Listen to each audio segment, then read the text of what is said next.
2 жашта ушул бүгүнкү бакыт каалаган үчүн бактылуулук жана таалайлуулук каалап отурган бүгүнкү биздин өнөр адамдары да бар. Алардын бири ушул кызыбызды алып кирген Эльзар Өскөнбаеваны сиздердин алдыңыздарга уруксат этсеңиздер, жагымдуу чыгармасы менен чакырып алууга уруксат этиңиздер. Бир дүркүрөң кол чабуулар болсун. Эльзар эже келиңиз. Çoluklar, toprak geçinizleri verin. Toyunuzdan böyle olansın. 2 yaş haklı olasın.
Toprak geçinizleri verin. Toyunuzdan böyle olansın.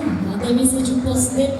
Aziz, бұл менің bir туған иним десем жаңышпайм. Себеби кичинекей кезинен мектеп жашынан бери биздин колубузга келип, ошо Роза эженин колунан тарбияланды. Максат айдагы биздин көз алдыбызда окуусу бүттү. Абдан экөө тең жашынакай бааралардын бири болуп калды. Андыктан азыркы чыгарманы кечээ эле концерттин Азиздин жеке концертинде өзүнүн ободуна таандык жаңы чыгармасын бет ачарыгында карай ошолорду Ак Тилек деген чыгарманы 2 жаш томатына алып коюңуздар.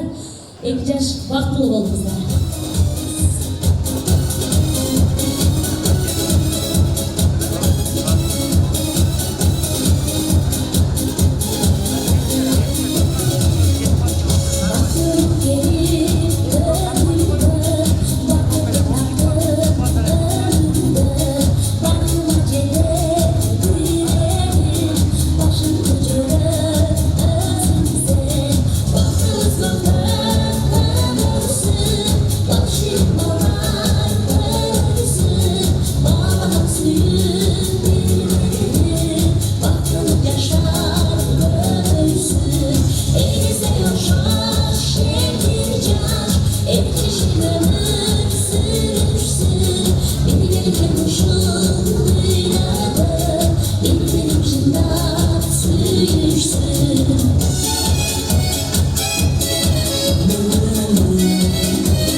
çeşit dönülsün, güllerin kuşun dünyada, güllerin ucundan sürürsün.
Kolçoğlar Elzar Özkonbayev ejekemiz.